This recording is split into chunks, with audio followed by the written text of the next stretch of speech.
মানুষ বাঁচতে দেয় না, আবার মরলে আফসোস করে। জীবিত থাকতে প্রশংসা উৎসাহ কেউ দেয় না, মারা যাওয়ার পরে সবাই লাইন ধরে শুধু প্রশংসাই করে। বুঝতে পারছি আমি কথা? সেজন্য দুনিয়াতে যতদিন বাঁচবেন মাথায় রাখবেন, আপনি ছাড়া আপন আর কেউ নেই দুনিয়াতে।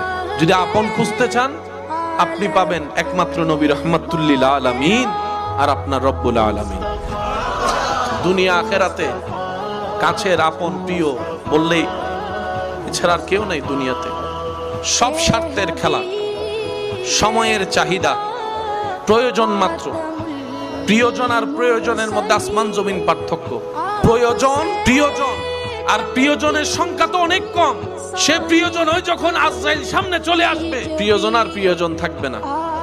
হাসরের যখন সওয়াবের কথা চলে আসবে, প্রিয়জন আর প্রিয়জন থাকবে না।